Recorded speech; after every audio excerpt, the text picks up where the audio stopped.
সবুজ সংকেত পেলে খালেদা জিয়াকে বিদেশে নেওয়া হবে জানালেন ব্যক্তিগত চিকিৎসক। প্রস্তুতি থাকলেও নেই শারীরিক সক্ষমতা বললেন ফখরুল। 14 দিনের মধ্যে নির্বাচনের তফসিল জানিয়েছে ইসি। ঘনভোট নিয়ে প্রচারণার পরিকল্পনা।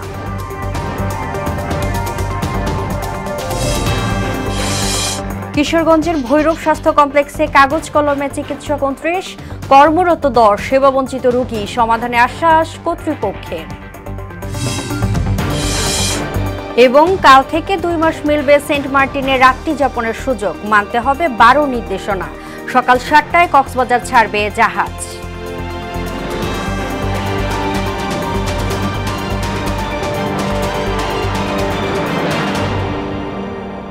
আসসালামু আলাইকুম, সবাইকে মোহনা সংবাদে স্বাগত। শুনছিলেন শিরোনাম, পুরো সংবাদের সঙ্গে আছি আমি তাজরিন নাহার মুক্তি।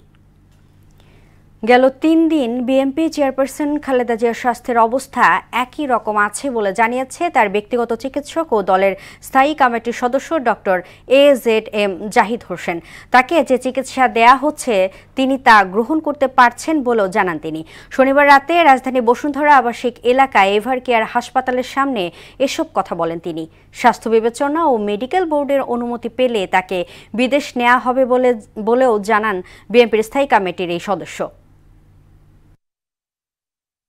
সবার সমন্বিতভাবে আলাপ আলোচনার পরিপ্রেক্ষিতে ওনাকে হসপিটালে বেশ কয়েকদিন রাখার ব্যাপারে সিদ্ধান্ত হয় এবং ওনার আরও কিছু ব্যাপক পরীক্ষা নিরীক্ষা করে পরবর্তী চিকিৎসা কার্যক্রম গ্রহণের সিদ্ধান্ত হয়। দেশি বিদেশি চিকিৎসকদের সমন্বয়ে গঠিত এই মেডিকেল বোর্ড ওনাকে দেশের বাইরে নিয়ে যাওয়া ব্যাপারে কোনো ধরনের পরামর্শ দিবেন আপনাদের মাধ্যমে। আমরা তখন সবাইকে জানাবো। খালেদা জিয়াকে চিকিৎসার জন্য বিদেশে নেয়ার ব্যবস্থা থাকলেও তার শারীরিক অবস্থা ধকল সামলানোর মতো অবস্থা নেই বলে জানিয়েছে বিএনপির মহাসচিব মির্জা ফখরুল ইসলাম আলমগীর।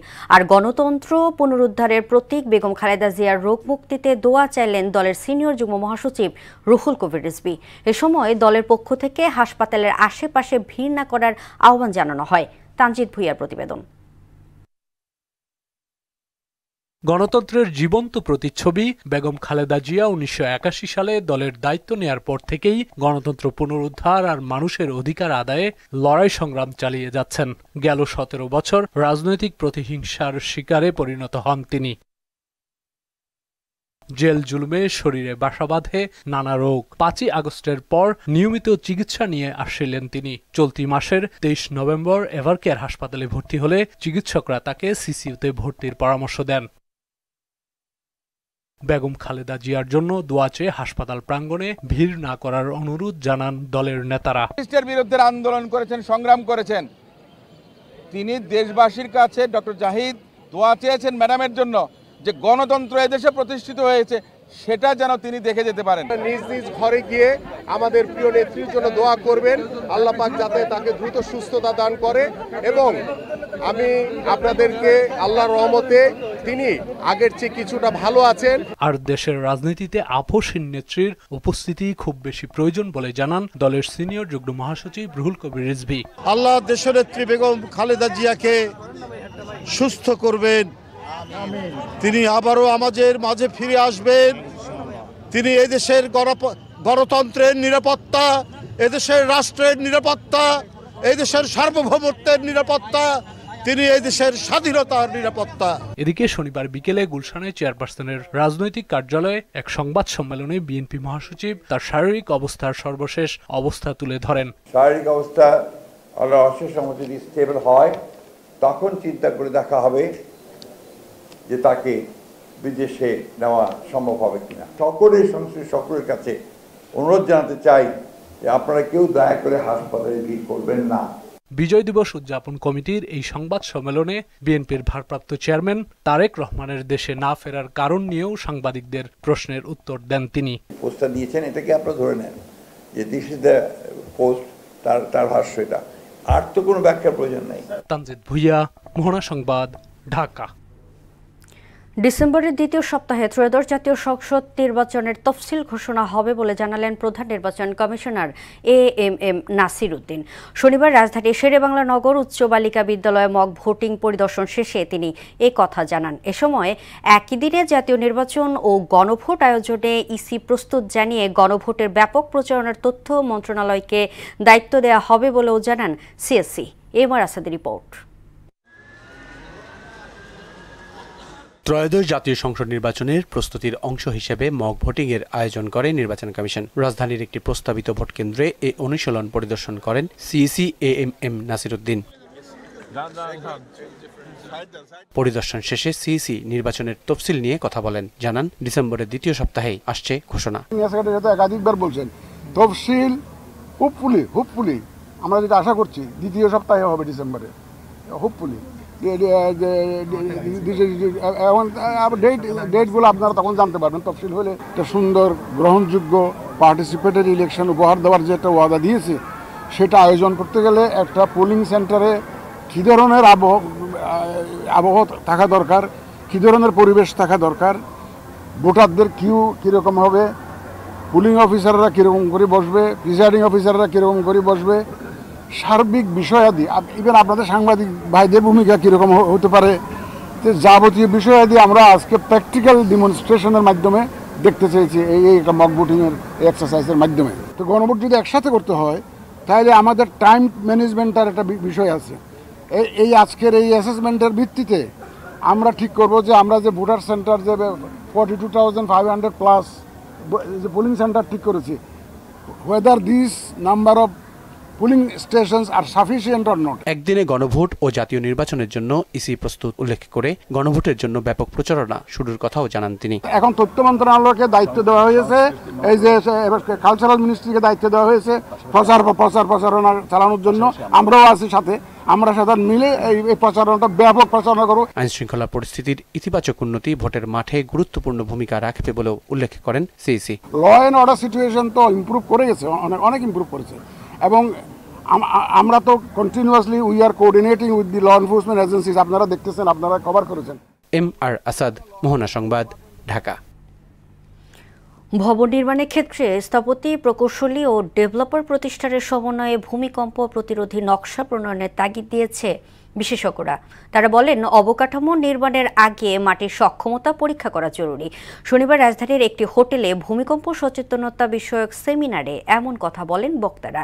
জানান, ভূমিকম্পে আতঙ্ক নয়, দরকার সচেতনতা। মফিউর রহমানের রিপোর্ট। আমাদের ফায়ারে আমরা কতটুকু সচেতন? ভূমিকম্পে সচেতনতা বাড়াতে রাজধানীর একটি হোটেলে দেশি বিদেশি বিশেষজ্ঞদের নিয়ে সেমিনারের আয়োজন করা হয়। এতে ভূমিকম্প সহনশীল ভবন নির্মাণের কৌশল নিয়ে আলোচনা করা হয়। অনুষ্ঠানে ভার্চুয়ালি যুক্ত হয়ে আধুনিক ও ভূমিকম্প সহনশীল ভবন নির্মাণে নিজেদের অভিজ্ঞতা তুলে ধরেন জাপানের দুই প্রকৌশলী। এতে দেশের অবকাঠামো খাতে নির্মাণ ত্রুটির বিষয়গুলো তুলে ধরেন প্রকৌশলী আব্দুল্লাহ আল চৌধুরী। বর্তমানে যে ভূমিকম্পটা হলো, আমরা বিল্ডিং যখন ডিজাইন করব, নেক্সট অ্যাক্সিলারেশন কোনটা ধরে ডিজাইন করব, আমাদের এই ডাটাগুলো হচ্ছে পুরনো ডাটা।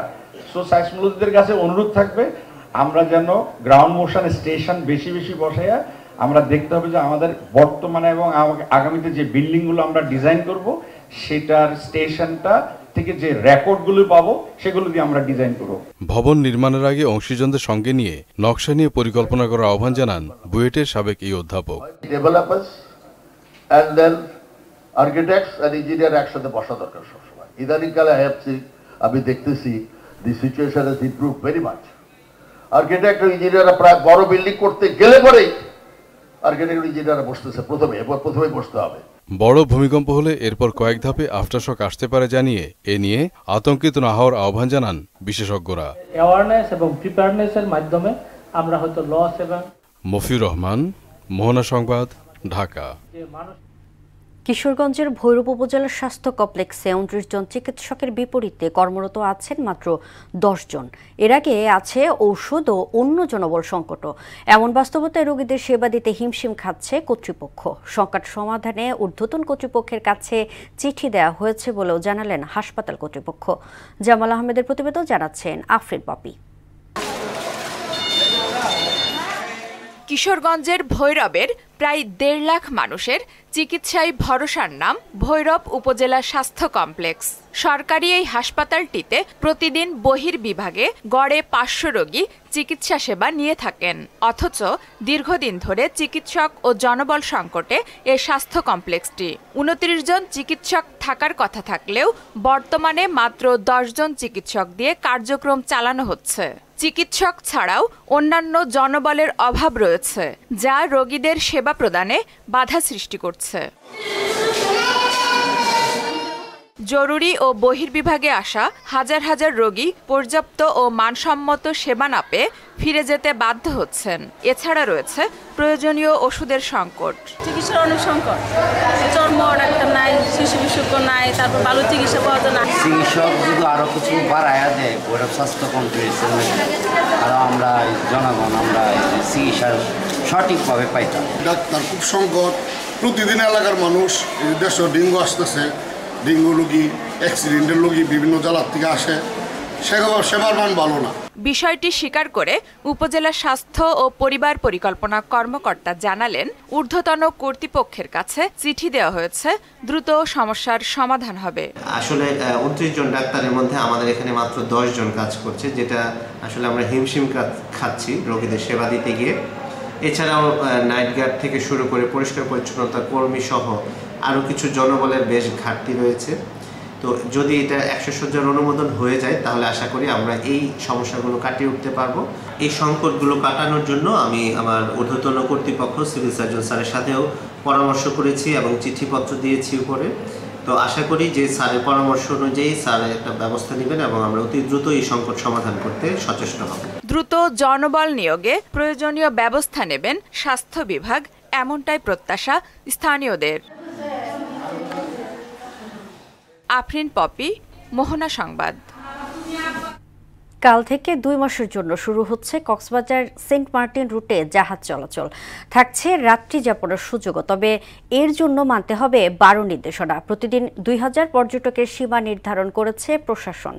সকাল ৭টায় কক্সবাজার ছেড়ে যাওয়া জাহাজ দুপুরে পৌঁছে যাবে সেন্ট মার্টিন। নিরাপত্তায় নিয়োজিত থাকবে ট্যুরিস্ট পুলিশ। আমানুল হক বাবুলের প্রতিবেদন, জানাচ্ছেন তাসিন দারিন।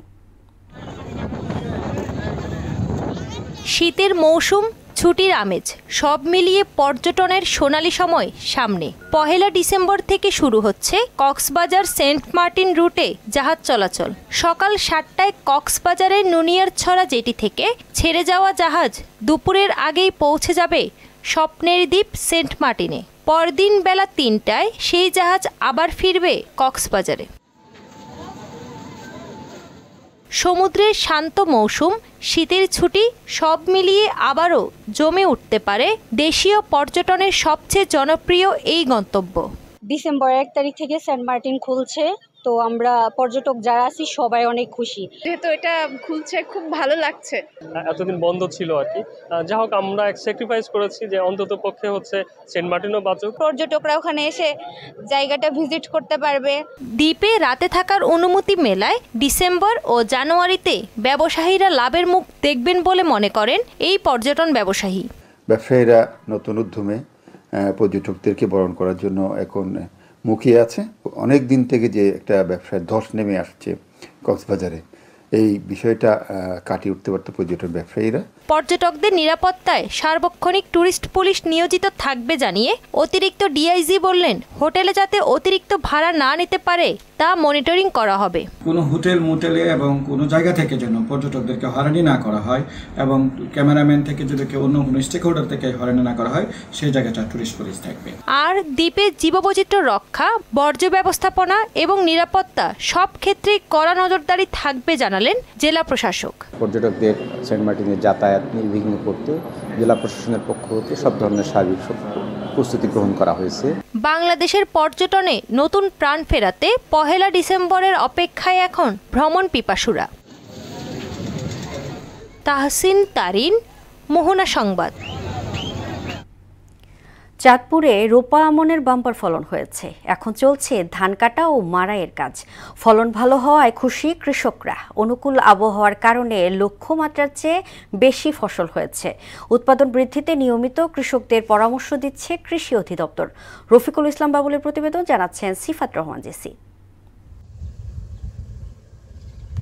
মাইলের পর মাইল রোপা আমন ধানের সমারোহ চাঁদপুরের বিভিন্ন গ্রামে। পুরোদমে চলছে ধান কাটা ও মাড়াইয়ের কাজ। তাতে ব্যস্ত সময় পার করছেন কৃষকরা। কৃষকরা বলছেন, অনুকূল আবহাওয়া, পর্যাপ্ত বৃষ্টিপাত, আধুনিক কৃষি প্রযুক্তি ও যথাযথ পরিচর্যার কারণে বিগত বছরের তুলনায় এই বছর উৎপাদন বেশি হয়েছে। এতে তৃপ্তির হাসি ফুটেছে তাদের মুখে। ধান ভালো হয়েছে, বাম্পার এবার পানি মানিও ঠিক মতো পাইছে। গত সিজনে তো এই সিজনে আলহামদুলিল্লাহ শুকরিয়া, ধানের ফসল ভালো হয়েছে। আমরা অনেক আনন্দিত, আমাদের অনেক ফসল হয়েছে। এবার অন্যান্য তুলনার হারে ধান খুব সুন্দর হয়েছে, ধান ভালো হয়েছে। কৃষি অধিদপ্তরের উপপরিচালক জানান, এবছর লক্ষ্যমাত্রার চেয়ে বেশি ধানের উৎপাদন হয়েছে। এবছর রোপা আমন আবাদের লক্ষ্যমাত্রা ছিল 26,070 হেক্টর, অর্জিত হয়েছে 26,814 হেক্টর, অর্থাৎ প্রায় 744 হেক্টর অতিরিক্ত আবাদ বেশি হয়েছে। আমাদের কৃষি বিভাগের সার্বিক পরামর্শ এবং কৃষকের ঐকান্তিক প্রচেষ্টার ফলে এবছর আমাদের চাঁদপুর জেলায় রোপা আমনের বাম্পার ফলন হয়েছে। জেলায় এবছর রোপা আমন চাষে লক্ষ্যমাত্রা নির্ধারণ করা হয়েছিল 26,070 হেক্টর, আবাদ হয়েছে 26,814 হেক্টর ধান। সিফাত রহমান, জেসি, মোহনা সংবাদ। এবার সারা দেশে অনুষ্ঠিত সভা সমাবেশ নিয়ে প্রতিনিধিদের তথ্যচিত্রে দেখুন ডেস্ক রিপোর্ট। দিনাজপুরে বিজিবির আয়োজনে দরিদ্রদের মাঝে শীতবস্ত্র ও বিনামূল্যে ঔষধ বিতরণ করা হয়েছে। হিন্দু ঐক্য পরিষদের আয়োজনে মুন্সিগঞ্জ উপজেলার শেখরনগর ইউনিয়নের বিএনপির মনোনীত প্রার্থী শেখ মোহাম্মদ আবদুল্লাহর সমর্থনে সনাতনীদের মহাসমাবেশ অনুষ্ঠিত হয়েছে। এতে উপস্থিত ছিলেন বিএনপির জাতীয় স্থায়ী কমিটির সদস্য বাবু গয়েশ্বর চন্দ্র রায়। ব্রাহ্মণবাড়িয়ায় জাতীয় বেতন কমিশনের প্রজ্ঞাপন জারি সহ 5 দফা দাবিতে বিক্ষোভ মিছিল ও সমাবেশ করেছে বাংলাদেশ সরকারি কর্মচারী সমন্বয় পরিষদ ব্রাহ্মণবাড়িয়া জেলা শাখা। খাগড়াছড়িতে কর্মরত সাংবাদিকদের নিয়ে 3 দিনের ডিজিটাল মিডিয়া প্রশিক্ষণ কর্মশালা শুরু হয়েছে।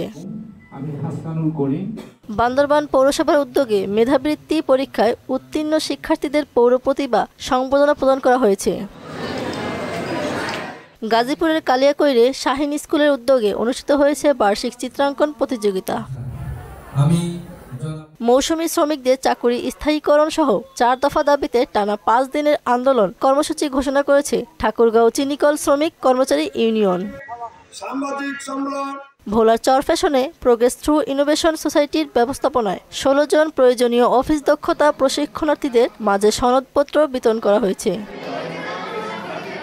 পঞ্চগড়ে মুক্ত দিবস উপলক্ষে বর্ণাঢ্য র্যালি অনুষ্ঠিত হয়েছে। রংপুরের গঙ্গাচড়া উপজেলায় শুরু হয়েছে 3 দিন ব্যাপী আরাফাত রহমান কোকো স্মৃতি gold cup football tournament. BNP chairperson Begum Khaleda জিয়ার রোগ মুক্তি কামনায় ফেনীর সোনাগাজী উপজেলা সদরের কেন্দ্রীয় মসজিদে দোয়া মাহফিল অনুষ্ঠিত হয়েছে। ঝিনাইদহের শৈলকুপায় 2 শতাধিক দুস্থ চক্ষু রোগীদের মাঝে বিনামূল্যে চশমা বিতরণ করা হয়েছে। মানিকগঞ্জে মুন্নু ওয়েলফেয়ার ফাউন্ডেশনের উদ্যোগে ফ্রি মেডিকেল ক্যাম্প অনুষ্ঠিত হয়েছে। বেগম খালেদা জিয়ার রোগমুক্তি ও দ্রুত সুস্থতা কামনায় ব্রাহ্মণবাড়িয়ার নবীনগরে ও সুনামগঞ্জের দোয়া মাহফিল অনুষ্ঠিত হয়েছে। মাহমুদা আক্তার, মোহনা সংবাদ। ফিলিস্তিনিদের উপর ইসরায়েলি নির্যাতন মূলত একটি রাষ্ট্রীয় নীতিতে পরিণত হয়েছে, এমনটা জানিয়েছে জাতিসংঘের নির্যাতন বিরোধী কমিটি। মারধর, ইলেকট্রিক শক, যৌন নির্যাতন সহ গাজাবাসীর উপর চালানো ভয়াবহ নিপীড়নের চিত্র উঠে আসে সংস্থাটির প্রতিবেদনে। যদিও এইসব অভিযোগকে ভ্রান্ত তথ্য বলে আখ্যা দিয়েছে ইসরায়েলি রাষ্ট্রদূত ড্যানিয়েল মেরন। ঐশী আলমের রিপোর্ট। 2023 সালের 7 অক্টোবর হামাসের হামলার পর থেকে হাজার হাজার ফিলিস্তিনিকে আটক করে ইসরায়েল। মাসের পর মাস এদের অনেককে আইনজীবী বা পরিবারের সঙ্গে যোগাযোগ করতে দেয়া হয়নি, এমন তথ্য জানিয়েছে জাতিসংঘের নির্যাতন বিরোধী কমিটি। সংস্থাটি বলছে, ফিলিস্তিনিদের বিরুদ্ধে ইসরায়েল যে নির্যাতন চালাচ্ছে তা মূলত একটি রাষ্ট্রীয় নীতিতে পরিণত হয়েছে। দেশটির প্রশাসনিক আটক আইন এবং আনলফুল কম্ব্যাটেন্টস আইনের আওতায় দীর্ঘ সময় ধরে আটকে রাখার সমালোচনাও করে জাতিসংঘের নির্যাতন বিরোধী কমিটি। কমিটির ওই প্রতিবেদনে আটক অবস্থার নির্যাতনের ভয়াবহ চিত্র উঠে এসেছে। ফিলিস্তিনিদের নিয়মিত খাবার ও পানি থেকে বঞ্চিত করা, মারধর, ইলেকট্রিক শক, ওয়াটারবোর্ডিং ও যৌন নির্যাতন করা হয়েছে। স্থায়ীভাবে শিকল পরিয়ে রাখা, টয়লেট ব্যবহার করতে না দেওয়ার অভিযোগও আছে। ইসরায়েল দীর্ঘদিন ধরে জাতিসংঘকে পক্ষপাত দুষ্ট সংস্থা বলে অভিযোগ করে আসছে। এ প্রতিবেদনের পর ইসরায়েল কোনো মন্তব্য করেনি। যদিও জাতিসংঘের স্থায়ী প্রতিনিধি ড্যানিয়েল মেরন এসব অভিযোগকে ভ্রান্ত তথ্য হিসেবে আখ্যা দিয়ে বলেন, ইসরায়েল নৈতিক মূল্যবোধ ধরে রেখে আন্তর্জাতিক বাধ্যবাধকতা পালনে প্রতিশ্রুতিবদ্ধ। ঐশী আলম, মোহনা সংবাদ।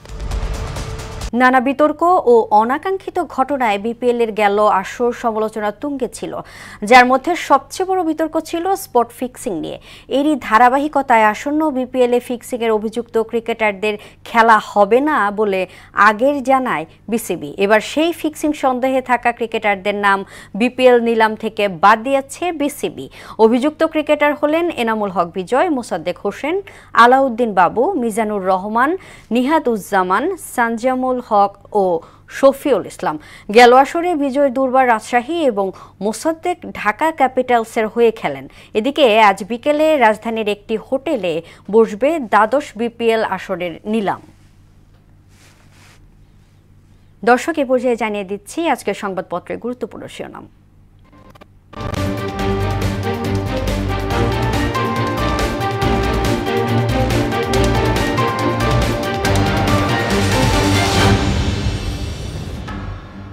দর্শক, প্রথমে আমার হাতে আছে প্রথম আলো। প্রথম আলো শিরোনাম করেছে, ফেসবুক পোস্টে তারেক রহমান বলেছেন যে দেশে ফেরার সিদ্ধান্ত গ্রহণের সুযোগ একক নিয়ন্ত্রণাধীন নয়।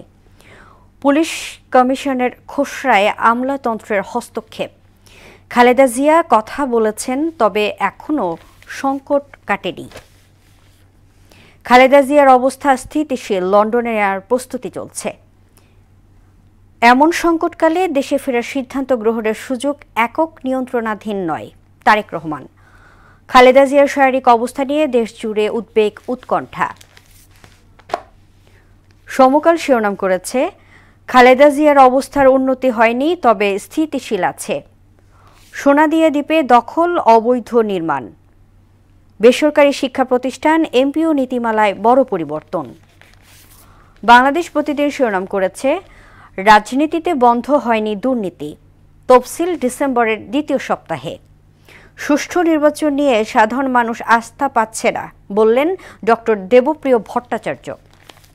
যুগান্তর শিরোনাম করেছে, ফেরার সিদ্ধান্ত একক নিয়ন্ত্রণাধীন নয়। জাতীয় ঐক্যের প্রতীক খালেদা জিয়া, সব পথ মিশে গেছে যেখানে। খালেদা জিয়ার শারীরিক অবস্থা স্থিতিশীল। এবং সর্বশেষ দ্য ডেইলি স্টার শিরোনাম করেছে, Khaleda's condition unchanged, still not fit for travel. Decision to return not solely in my hands. Tarique explains, government says no bar to his coming back. Rurals for teach power houses. এই ছিল সংবাদপত্রের গুরুত্বপূর্ণ শিরোনাম। শেষ করব মোহনা সংবাদ, যার আগে শিরোনামগুলো দেখে নিচ্ছি আরও একবার।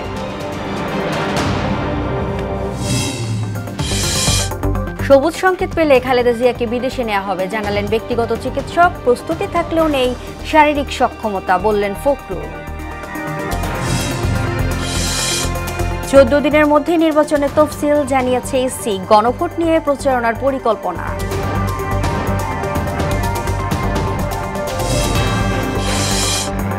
কিশোরগঞ্জের ভৈরব স্বাস্থ্য কমপ্লেক্সে কাগজ কলমে চিকিৎসক 29, কর্মরত 10, সেবাবঞ্চিত রোগী, সমাধানে আশ্বাস কর্তৃপক্ষের। এবং কাল থেকে 2 মাসে মিলবে সেন্ট মার্টিন রাত্রি যাপনের সুযোগ, মানতে হবে 12 নির্দেশনা। সকাল 7টায় কক্সবাজার ছাড়বে জাহাজ। এই ছিল মোহনা সংবাদে। পরবর্তী সংবাদ দুপুর 1টায়। এর আগে সকাল 11টায় দেখবেন সংবাদ এক নজরে। মোহনার সবশেষ খবর জানতে ভিজিট করুন www.mohana.tv। সংবাদ দেখতে পারেন ফেসবুকে, ইউটিউবেও। এতক্ষণ সঙ্গে থাকার জন্য ধন্যবাদ।